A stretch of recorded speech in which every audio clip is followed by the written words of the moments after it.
क्या कह रही हैं? जब स्वरूप का प्रमाद होता है तब चित्त रूपी दैत्य प्रसन्न होता है कि यह मेरा आहार हुआ है, अब मैं इसका भोजन करूँगा।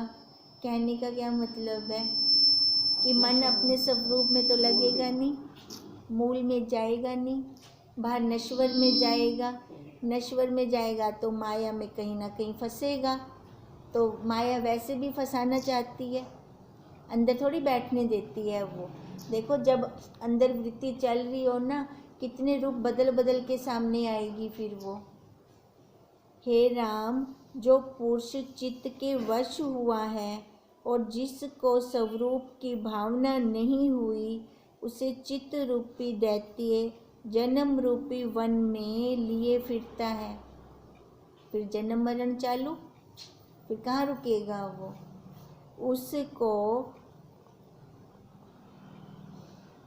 उसको फिर ये चित्त छीन लेता है, उसका पुरुषार्थ नष्ट करता है और आत्म भावना वाली बुद्धि उत्पन्न ही नहीं होने देता।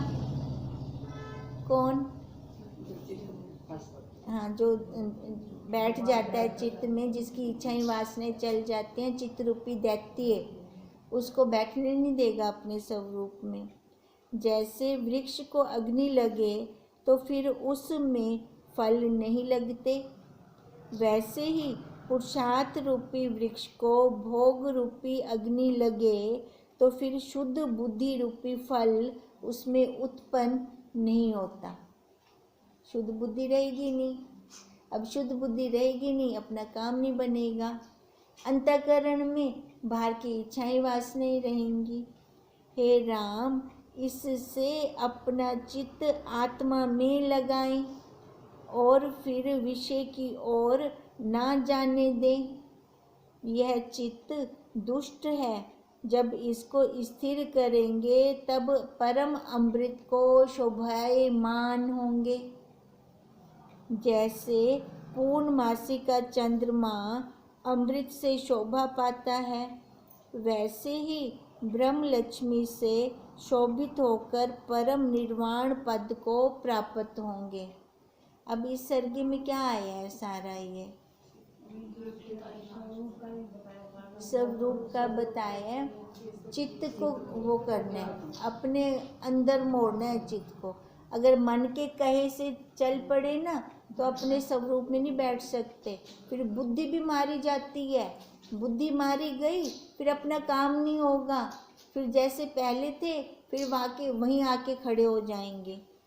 इति श्री योग विशिष्ट निर्वाण प्रकरण निर्वाण वर्णन नाम 111 सर्गा समाप्त।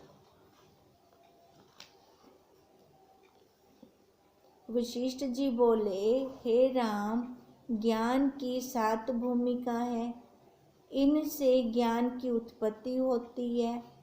राम ने पूछा, हे भगवन, जिस भूमिका में जिज्ञासु पहुँचता है उसका लक्षण क्या है, और ये 7 भूमिका क्या है, कैसे प्राप्त होती है, सो कहिए। अब कितनी बार आ रही है ये भूमिका, है ना?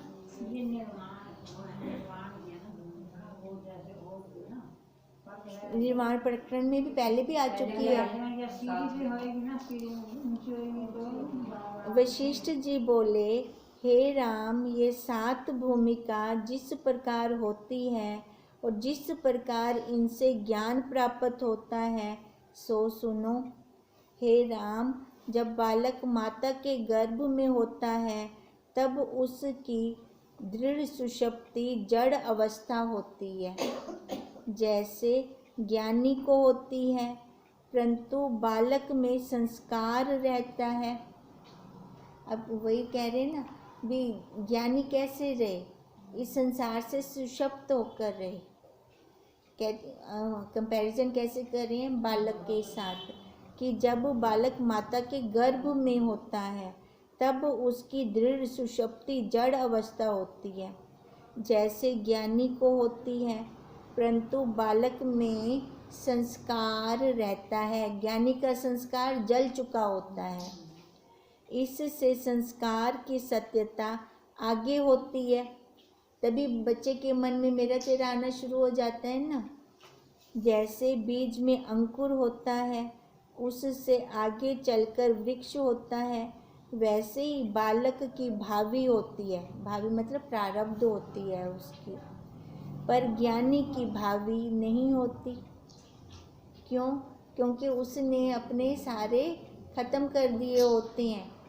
जो भी उसके संचित कर्म होते हैं सारे उसने ज्ञान अग्नि में जला दिए होते हैं। खाली अब वाली शरीर की प्रारब्ध शेष रहती है उसके पास। बालक का तो सारा ही शुरू होने वाला है अभी। पर ज्ञानी की भावी नहीं होती। जैसे दग्ध बीज में अंकुर नहीं होता, वैसे ही ज्ञानी की भावी फिर आगे नहीं होती। जैसे भुना चना दोबारा नहीं उग सकता, ऐसे ज्ञानी का जन्म फिर दोबारा नहीं होता, क्योंकि वह संसार से सुषप्त हो गया होता है। तभी तो ज्ञानी की संज्ञा दी ना उसको। और स्वरूप में स्थिति उसकी होती है। जब बालक को बाहर निकलकर कुछ काल व्यतीत होता है, तब उसकी वह दृढ़ जड़ता निवृत्त हो जाती है। देखो, जब गर्भ में से बालक बाहर निकलता है, गर्भ में तो दृढ़ सुषुप्त अवस्था में होता है। अब कहते हैं जब वो वहाँ से बाहर आता है, तब उसकी दृढ़ जड़ता जो सुषुप्त अवस्था थी वो निवृत्त हो जाती है और खाली सुषुप्ति रहती है। कुछ काल के उपरांत सुषुप्ति भी लय हो जाती है और चेतनता होती है।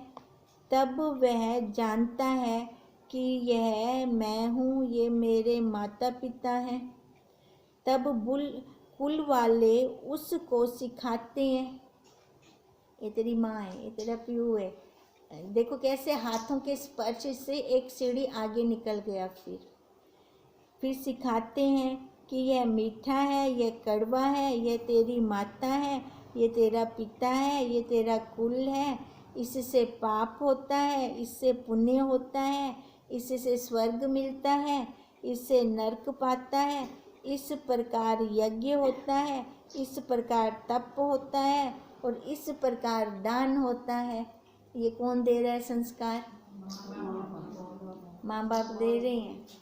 अब बाद में गुरुजी कहते हैं ये निकाल, पहले डालते हैं सारे संस्कार, फिर निकालते हैं बाद में। फिर देखो, अगर शुरू से ही ये वाले संस्कार ना डाले जाएं, कैसे सिखाते हैं बच्चे को, ये करेगा पाप लगेगा, बाहर जा वो खड़ा है उसको दिया, कुछ दिया, कौन लग सी भी कैसे बोलते हैं। फिर बच्चा ये कैच कर जाता है अपनी बुद्धि के अंदर। अगर शुरू से ही उसके ऐसे नाम बोला जाए ना, भी बाहर दे या कोई खड़ा है, बस इतना काफ़ी है। पाप और पुण्य वाला बीच में शब्द ना मिलाएं। आज ना रीजन बच्चे भी पूछते हैं क्यों ये ऐसे, क्यों आपस में कुछ भी करते हैं त्योहार, रीजन पूछते हैं। आज भी तो ज़्यादा काम हो गया है, जहाँ रह रहे वो भी नहीं, फिर वही है ना, ये संस्कार जो हम देते हैं ना, अब संस्कार वो दूसरे उनके अंदर जाते हैं, है ना, बाहर से फ़ोन वाले, मोबाइल वाले हो गए, हाँ, तो वो वाले संस्कार जाते हैं। अब ये वाले संस्कार कम हो चुके हैं। अब ऐसे तो कह रहे हैं, कहते हैं इससे नरक पाता है, ये यज्ञ होता है, ये तप है, ये इस प्रकार दान करते हैं। हे राम, इस प्रकार कुल के उपदेश और शास्त्र के भय से वह धर्म में निवृत्त होता है। ऐसे जुड़ता है था पहले, और पाप का वो त्याग करता है। ऐसा शास्त्र के अनुसार आचरण करने वाला पुरुष धर्मात्मा कहलाता है। वे धर्मात्मा पुरुष भी दो प्रकार के हैं, एक प्रवृत्ति की ओर और दूसरा निवृत्ति की ओर। जो प्रवृत्ति की ओर है वह पुण्य कर्मों से स्वर्ग के फल भोगता है और मोक्ष को उत्तम नहीं जानता, उसको पता ही नहीं है। जो प्रवृत्ति की ओर है, प्रवृत्ति में रहेगा ना, गौशाला में जाएगा, ठीक है, और यज्ञ वगैरह करेगा, दान देगा, भूखों को खाना खिलाएगा। अब ये प्रवृत्ति कर रहे हैं ना, उसको दूसरा ज्ञान जैसे हम लेते हैं ब्रह्म ज्ञान, उसको इस ज्ञान का पता ही नहीं होगा। वह मोक्ष के उत्तम को नहीं जानता, इससे संसार में जल के तृण की तरह घूमता रहता है। अब ये किसकी स्थिति बता रही हैं? अब प्रवृत्ति जो करते हैं, और जो निवृत्ति की ओर होता है उसको विषय भोग से वैराग्य उपजता है, और वह कहता है कि यह संसार मिथ्या है, मैं इससे तरूं और उस पद को प्राप्त होऊं। फिर उसको क्रिया में आनंद नहीं आता। उसकी दृष्टि में क्या दृढ़ता होती है कि सबकी प्रारब्ध चल रही है अपनी अपनी, हर एक को उतना मिलेगा जितनी उसकी प्रारब्ध में है। जहाँ क्षय और अतिशय ना हो, यह संसार सर्वदा चल रूप और दुखदायी है। हे राम, उस पुरुष को इस क्रम से ज्ञान और विज्ञान उत्पन्न होता है। किसको? जो निवृत्ति प्रधान है, वो कर्म कांड में नहीं रुकता, वो सीधा विचार को ही पकड़ता है। देखो, कर्म कांड से हम आनंद ले सकते हैं कि विचार से, है ना, क्योंकि कर्म कांड बहुत करके देख लिया, वो मन के अंदर शांति तो आई नहीं। शांति तब आती है जब हम विचार करके इस जड़ता से अपने आप को अलग कर देते हैं। और जो पशु धर्मा मनुष्य है, उसको ज्ञान प्राप्त होना बहुत कठिन है। शास्त्र के अर्थ के ना जानने वालों को पशु धर्म कहते हैं। वे अपनी इच्छा के अनुसार आचरण कर अशुभ को ग्रहण करते और विचार से रहित होते हैं।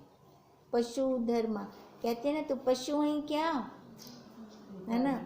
हाँ भी, ऐसे कर्म कर रहा है, उनको सही लगता ही नहीं है। सही जो गलत होगा ना वही सही लगेगा, सही की तरफ वो रुकेंगे ही नहीं, क्योंकि उनके संस्कार ही ऐसे हैं। पशु धर्म संस्कार हैं उनके, विचार तो वो करते ही नहीं है।